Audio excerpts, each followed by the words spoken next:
Hi friends, welcome back to my channel. അപ്പോൾ അതാ മോൾ ആദ്യമായിട്ട് മദ്രസയിലേക്ക് പോവാണ് കേട്ടോ. അപ്പോൾ അവൾ ഫർദ് മൊഫ്തയൊക്കെ ഇട്ട് ആദ്യമായിട്ട് ഒരുങ്ങി ഇങ്ങനെ നിൽക്കുകയാണ്. അവൾക്ക് ഒരുപാട് സന്തോഷമാണ് കേട്ടോ മദ്രസയിലേക്കൊക്കെ പോകാൻ. പതിവിലും നേരത്തെ എണീറ്റിട്ടുണ്ട് കേട്ടോ. 6 മണിക്ക് എണീറ്റിട്ടുണ്ട് അവൾ മദ്രസയിലേക്ക് പോവാൻ. രാത്രി തന്നെ അവൾ നേരത്തെ വിളിക്കണം എന്നൊക്കെ പറഞ്ഞിട്ടായിരുന്നു കിടന്നിരുന്നത്. പിന്നെ എന്തൊക്കെയുണ്ട് നിങ്ങളുടെ വിശേഷങ്ങളൊക്കെ? അപ്പോൾ നിങ്ങളവിടെയൊക്കെ ചൂട് എങ്ങനെയുണ്ട്? അപ്പോൾ എൻ്റെ ചാനൽ നിങ്ങൾ ആദ്യമായിട്ട് കാണുകയാണെങ്കിൽ സബ്സ്ക്രൈബ് ചെയ്യണേ, സപ്പോർട്ട് ചെയ്യണേ. അപ്പോൾ അതാ ഉമ്മ ദോശയൊക്കെ ചൂടുന്നുണ്ട് കേട്ടോ. അപ്പോൾ ഞാൻ ചട്നി ഉണ്ടാക്കാനായിട്ട് 2 തേങ്ങ പൊളിച്ചു കൊടുത്തിട്ടുണ്ട്. അപ്പോൾ ആദ്യം പൊളിച്ചത് കൊട്ടത്തേങ്ങ ആയിരുന്നു കേട്ടോ. ചൂടായതുകൊണ്ട് തേങ്ങയൊക്കെ വേഗം ഉണങ്ങുന്നുണ്ട്. നിങ്ങളൊക്കെ ദോശയിലേക്ക് എന്താണ് ഉണ്ടാക്കാറ്? ചട്നിയാണോ അതോ ചമ്മന്തിയാണോ? അപ്പോൾ ഇവിടെ ചട്നിയാണ് കേട്ടോ ഇഷ്ടം. പിന്നെ അതുപോലെ കടല കൊണ്ട് കുറുമിയൊക്കെ ഉണ്ടാക്കാറുണ്ട് ചിലരൊക്കെ. അപ്പോൾ പലർക്കും പല വിധത്തിലാണ് കേട്ടോ ദോശയിലേക്ക് പലരും പല വിധത്തിലാണ് കേട്ടോ ഉണ്ടാക്കാറ്. അപ്പോൾ അതുകൊണ്ട് ചോദിച്ചതാണ്. ഞാൻ എളുപ്പത്തിൽ ഉണ്ടാക്കാൻ പറ്റുന്ന ഒരു സിമ്പിൾ ചട്നിയാണ് കേട്ടോ ഉണ്ടാക്കുന്നത്.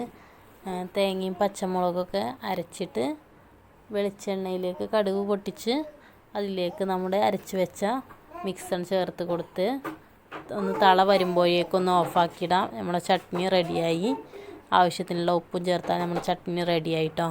അപ്പോൾ എനിക്ക് ഇങ്ങനത്തെ ചട്നിയൊന്നും തീരെ ഇഷ്ടമല്ല. പിന്നെ നോമ്പ് കഴിഞ്ഞതിന് ശേഷം അധികമൊന്നും ചട്നി കൂട്ടാത്തത് കൊണ്ടൊന്നും ഉണ്ടാക്കി നോക്കിയതാണ് കേട്ടോ.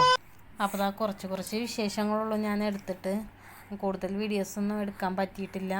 അപ്പോൾ ആ നോമ്പൊക്കെ കഴിഞ്ഞാൽ ഇനി പഴയ പോലെ തന്നെ പഴയ ആ രീതിയിലേക്ക് തന്നെ മാറാൻ നമുക്ക് കുറച്ചൊരു മടിയുണ്ട് രാവിലെ ചായയും കടി ഉണ്ടാക്കാനൊക്കെ. അപ്പോൾ രാത്രി കിടക്കുമ്പോൾ തന്നെ നമ്മുടെ ചിന്ത രാവിലെ എന്ത് കടി ഉണ്ടാക്കും, നാളെ രാവിലെ എന്തൊക്കെ ഉണ്ടാക്കും എന്നുള്ളൊരു ചിന്തയാണല്ലോ എല്ലാ വീട്ടമ്മമാരുടെയും മനസ്സിൽ. പിന്നെ മക്കൾക്കും ഹസ്ബൻഡിനൊക്കെ ഇഷ്ടമുള്ളത് ഉണ്ടാക്കി കൊടുക്കുക. ഉച്ചക്ക് എന്തുണ്ടാക്കും, സ്പെഷ്യൽ എന്തുണ്ടാക്കും, ഇതൊക്കെയാണല്ലോ എല്ലാ വീട്ടമ്മമാരുടെയും മനസ്സിൽ എപ്പോഴും ഉള്ളത്. അപ്പോൾ ചില സമയങ്ങളിലൊക്കെ നമ്മൾ നല്ലോണം ഡൗൺ ആവുന്ന സമയങ്ങളുണ്ടല്ലോ, ചില അസുഖം വന്നാലൊക്കെ നമ്മൾ വീട്ടമ്മമാരൊന്നും എണീറ്റിട്ടില്ലെങ്കിൽ ആ വീടന്ന് നമുക്ക് തന്നെ അറിയാലോ, ഭക്ഷണ സമയത്തിനാവില്ല, മക്കളെ കാര്യമൊന്നും ശരിയാവില്ല, ആകെ അലങ്കോലപ്പെടും ആ വീട്. അപ്പോൾ ഒരു വീട്ടിലെ എല്ലാ മുക്കും മൂലയും നമ്മൾ വീട്ടമ്മമാർക്കല്ലേ അറിയുള്ളൂ അടിച്ചു വാരിയിട്ടും അവിടെ പാത്രം മൂറിയിട്ടും അവിടെ എന്തൊക്കെ അന്ന് നടക്കുന്നു കൂടുതലായിട്ട് നമുക്ക് തന്നെയാണ് അറിയാം. അപ്പോൾ അതാ ഞാൻ മോൻ മദ്രസൊക്കെ വിട്ട് വന്ന് ചായയൊക്കെ കുടിച്ചിട്ടോ. ചോറൊക്കെ ആയിട്ടുണ്ട്. ഇനി 10 മണിക്ക് ചമ്മന്തി ഉണ്ടാക്കിയാലോ എന്ന് വിചാരിച്ചു. അപ്പോൾ അതാ ചെമ്മീനൊക്കെ കഴിഞ്ഞിട്ടുണ്ട്. അപ്പോൾ പച്ചമുളകും തേങ്ങയും വെച്ചിട്ടുണ്ടാക്കാം. അപ്പോൾ പച്ചമുളകും തേങ്ങയും അതിലേക്ക് ലേശം മുളക് പൊടി ചേർത്ത് കൊടുത്തിട്ടുണ്ട് കേട്ടോ. അതിലേക്കുള്ള ഉപ്പും ചേർത്ത് നന്നായിട്ടൊന്ന് അരച്ചെടുത്തിട്ടുണ്ട്. വെള്ളമൊന്നും ചേർത്ത് കൊടുത്തിട്ടില്ല. അപ്പോൾ നന്നായിട്ട് നമ്മുടെ ചമ്മന്തി ഇവിടെ റെഡി ആയിട്ടുണ്ട്. ഇനി ചോറും കൂട്ടി ഒന്ന് കഴിച്ചാൽ മതി. പിന്നെ അതാ ക്യാബേജ് ഉപ്പേരി റെഡി ആയിട്ടുണ്ട് കേട്ടോ. അപ്പോൾ അതാ ഇത് ഉച്ചരിഞ്ഞിട്ട് നമുക്ക് കൊക്കവട ഉണ്ടാക്കാൻ വേണ്ടിയിട്ട് സവാളയും കറിവേപ്പിലയും പച്ചമുളകൊക്കെ ഇഞ്ചിയൊക്കെ അരിഞ്ഞ് വെച്ചതാണ്. അപ്പോൾ അതാ നാത്തൂൻ്റെ മോൾ വന്നിട്ടുണ്ട്. അവളാണ് പൊക്കവട ഉണ്ടാക്കുന്നത്. അപ്പോൾ അവളോട് ഞാൻ പറഞ്ഞു, ഞാൻ ഉണ്ടാക്കിയാലത് ശരിയാവാറില്ല, അപ്പോൾ ഞാൻ ഉണ്ടാക്കില്ല, ഞങ്ങളെ വീട്ടിൽ ഞാൻ ഉണ്ടാക്കിത്തരാമെന്നും പറഞ്ഞിട്ട് അവളതെല്ലാം കട്ട് ചെയ്തിട്ട് സവാള ചെറുതായിട്ട് കട്ട് ചെയ്തിട്ടുണ്ട്. അത് നമുക്കിതിലേക്ക് ചേർത്ത് കൊടുത്തിട്ടുണ്ട് കേട്ടോ. പിന്നെ ഇഞ്ചി ചെറുതായിട്ട് കട്ട് ചെയ്തത് കൂടി ചേർത്ത് കൊടുത്തിട്ടുണ്ട്. പിന്നെ കറിവേപ്പില ചെറുതായിട്ട് കട്ട് ചെയ്തിട്ടുണ്ട്. ഇതിലേക്ക് ഉപ്പും അപ്പസോഡ കൂടി ചേർത്ത് കൊടുത്തിട്ടുണ്ട്. പിന്നെ നമുക്കിതിലേക്ക് വേണ്ടത് കുറച്ച് മഞ്ഞൾപ്പൊടിയാണ്. മഞ്ഞൾപ്പൊടി ചേർത്ത് കൊടുത്തിട്ടുണ്ട്. 3 കപ്പ് മൈദയിലേക്ക് 2 സ്പൂൺ കടലമാവാണ് ചേർത്ത് കൊടുത്തിട്ടുള്ളത്. പൊക്കവട നല്ല ടേസ്റ്റ് ഉണ്ടായിരുന്നു കേട്ടോ. നല്ല സോഫ്റ്റും ഞാൻ ഉണ്ടാക്കണില്ലാറൊക്കെ ഉഷാറായിരുന്നു. പിന്നെ ഇതിലേക്ക് കളർ കൂടി ചേർത്ത് കൊടുത്തിട്ടുണ്ട് കേട്ടോ. മക്കൾക്കൊന്നും സ്കൂളില്ലാത്തതുകൊണ്ട് തന്നെ അവർ ഇങ്ങനെ ഓരോ ആവശ്യങ്ങളുടെ ഒക്കെ നമുക്ക് ഇങ്ങനെ ചെയ്ത് കൊടുക്കണമല്ലോ മറ്റേത് രാവിലെ സ്കൂളിൽ പോയാൽ പിന്നെ അസർ വരെ ഓരോ ടൈം ടേബിളിൽ ഇങ്ങനെ പോവുകയാണ്. അപ്പോൾ സ്കൂളില്ലാത്ത സമയത്ത് നമുക്ക് വേറൊരു രീതിയിലാണ്. ഇവിടെ പിന്നെ കളിക്കാനൊക്കെ കുട്ടികളുണ്ടായതുകൊണ്ട് തന്നെ കുട്ടികൾ ഫോണിന്മേക്കൊന്നും അധികം വരില്ല കേട്ടോ. അതിനൊരു വലിയൊരു ആശ്വാസമാണ്. എനിക്ക് 10 മാസമുള്ളൊരു മോനുണ്ട്. അപ്പോൾ അവൻ്റെ ഒരു രീതിക്കനുസരിച്ചാണ് കേട്ടോ എൻ്റെ ജോലികളൊക്കെ മുന്നോട്ട് പോവുക. അവന് ഉറങ്ങുകയൊക്കെ ആണെങ്കിൽ ആ സമയത്തൊക്കെ കൂടുതൽ ജോലി എടുക്കാൻ പറ്റും.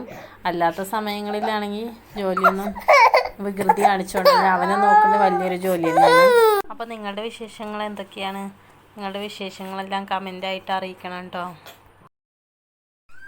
ഇപ്പോൾ സ്കൂൾ പൊടിയിട്ട് എല്ലാവരും വിരുന്നൊക്കെ പോയിക്കോളും അല്ലേ. അപ്പോൾ മദ്രസൊക്കെ തുറന്നില്ലേ, അപ്പോൾ വിരുന്നൊക്കെ അവസാനിച്ചു കാണും.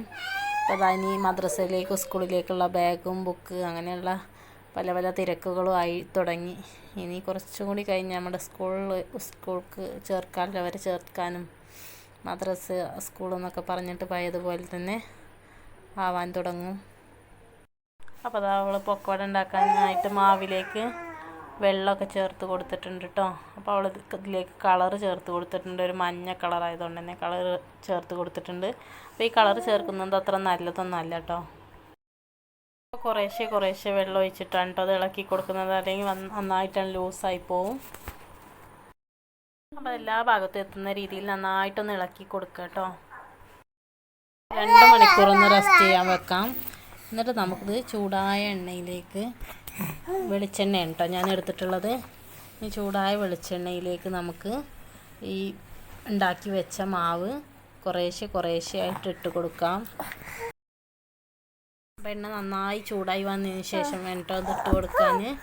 അപ്പോൾ എല്ലാവരും ഇതുപോലെ ഒന്ന് ഉണ്ടാക്കി വെക്കുക. എൻ്റെ വീഡിയോ നിങ്ങൾക്ക് ഇഷ്ടമായെങ്കിൽ ലൈക്ക് ചെയ്യുക, ഷെയർ ചെയ്യുക, സബ്സ്ക്രൈബ് ചെയ്യുക. അഭിപ്രായങ്ങൾ കമൻറ്റിലൂടെ അറിയിക്കുക.